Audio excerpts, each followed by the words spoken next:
or we think we have to clean up a certain way, or we have to be a certain way, or kind of be more perfect than we're currently, if that's even possible. But the more you get to know God, and the more you allow God to work in your life, the more you realize that, yeah, He is the perfect one. Amen. We're not. Amen. And it's through His mercy upon our life that we're reminded over and over, like we are today. We're going to be going through the book of Leviticus in the 21st chapter? 21st chapter. And we're going to look exclusively for a timeless message that applies to us right now.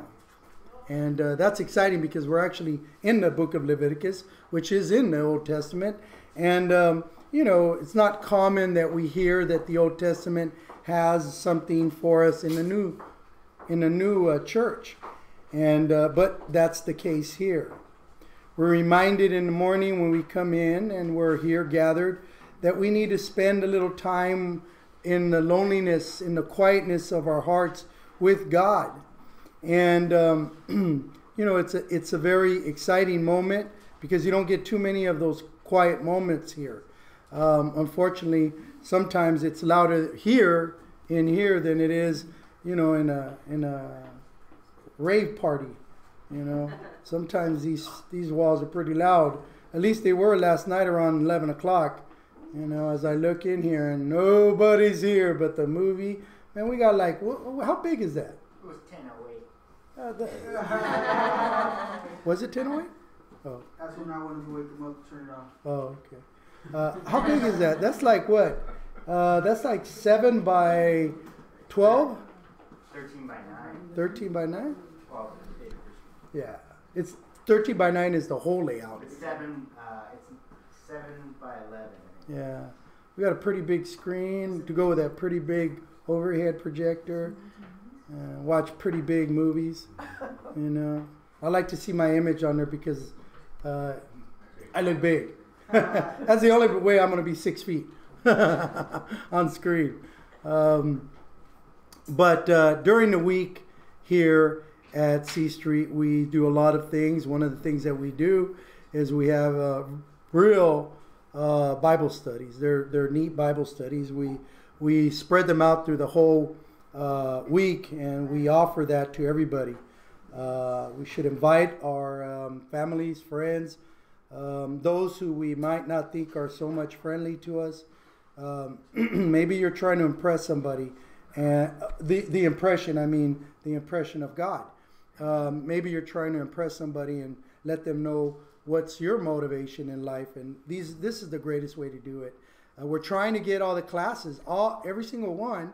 We're trying to get them to the point where they're online all the time. I try to use Tony and Danny as much as they're willing. Being back there and doing the media, to me, don't have enough time. Even if I knew how to do it, I don't have enough time. I can't do everything, and that's a lesson that God has given me.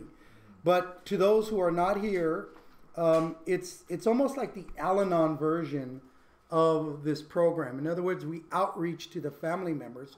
So when the family members plug back into the person that's in the program, at least they have something to talk about. Like, hey, quit picking your nose, or hey, comb your hair when you go in there, quit slouching.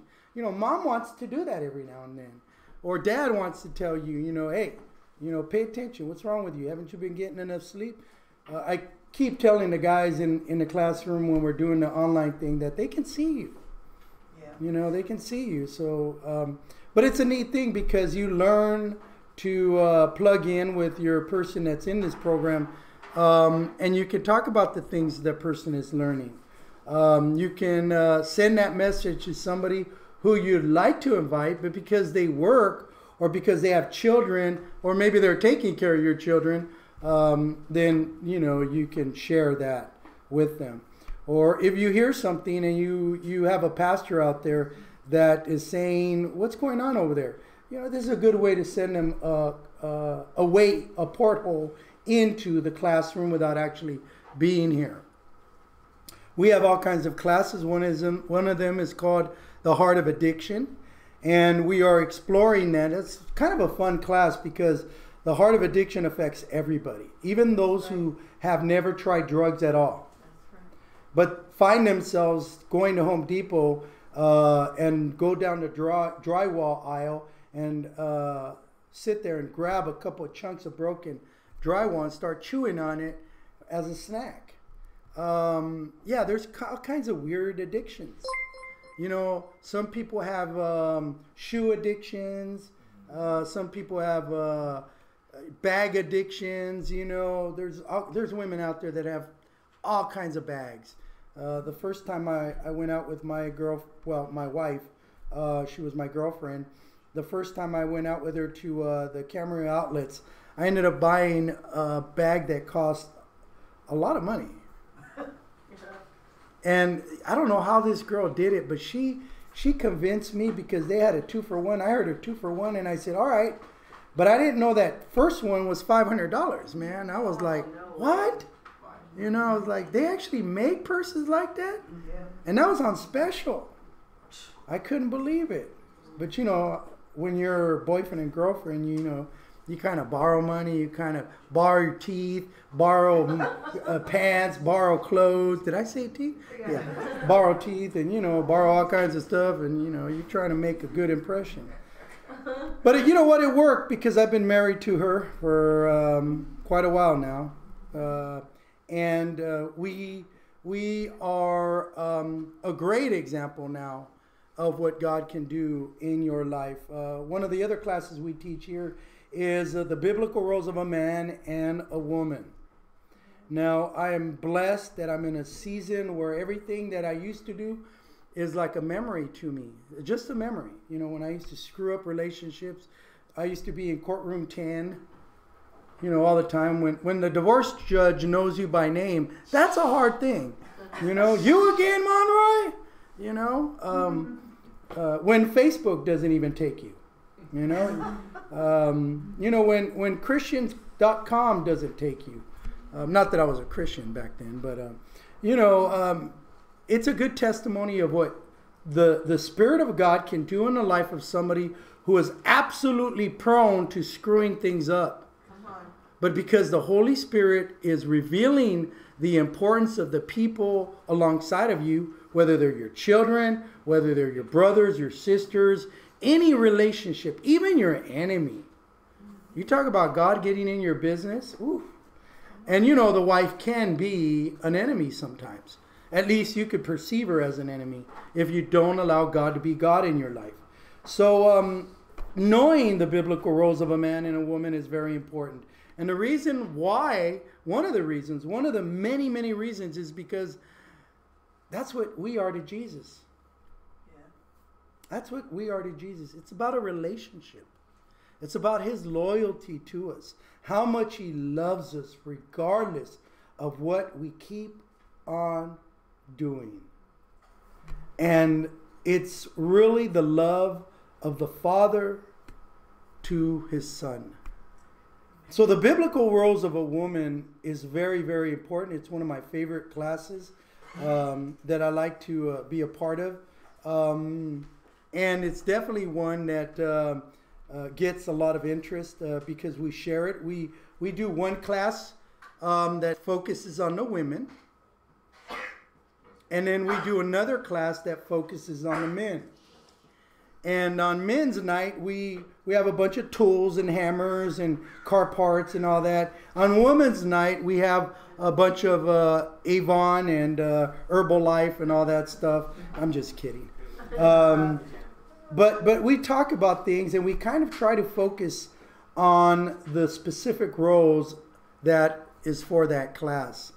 And it's pretty neat because women and men are invited.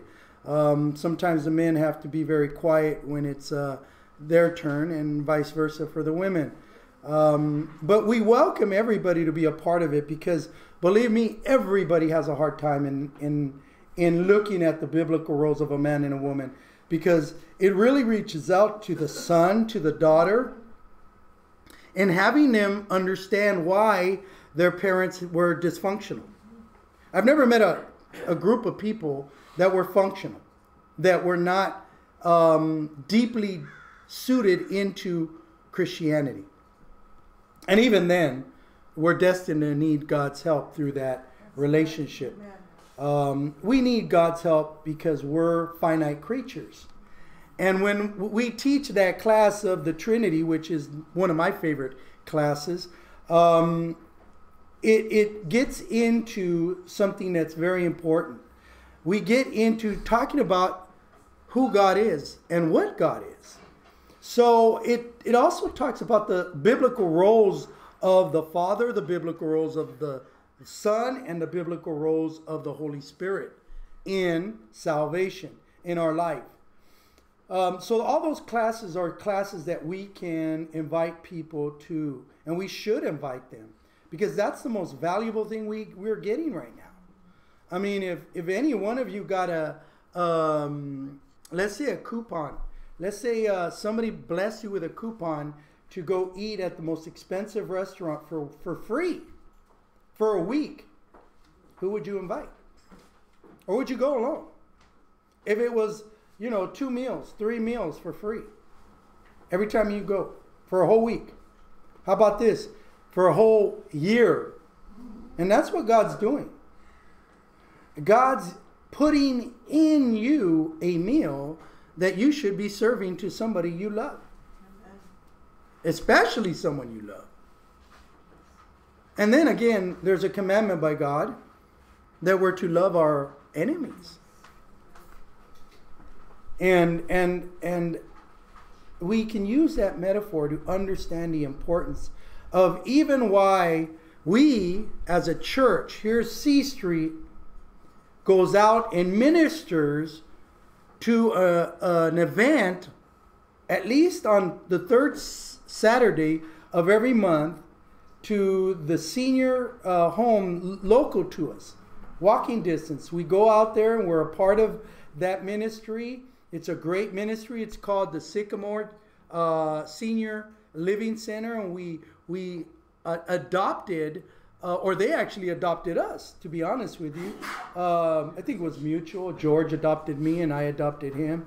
And we share each other's love to serve God's people and people that may not be God's people yet.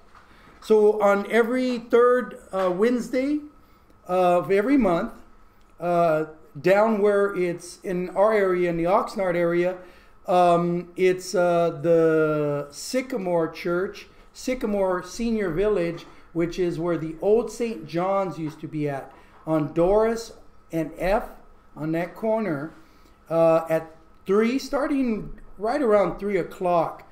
And the neat thing about that service is that right after service, anybody who goes gets to take away food, as much food as you can use yourself.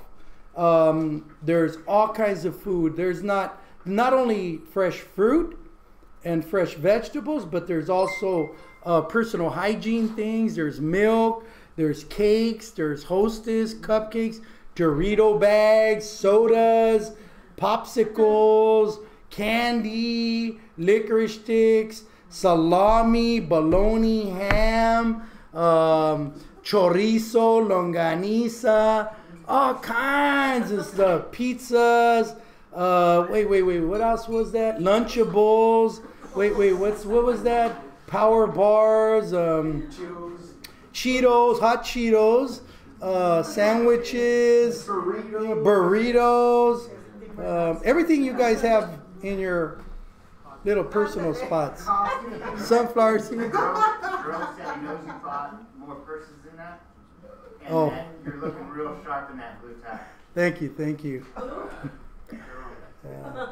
I'll send you the check later. So the neat thing about going to Sycamore is that I get to preach on a different subject. So I'm going through the book of Mark. I don't think I'll ever get through the book of the Old Testament in the Sundays that we do this. We don't have that kind of time. It's been how many years now? 5 years since I've started from the book of Genesis to the book of Leviticus. So, I've been doing this for a minute. But we get to do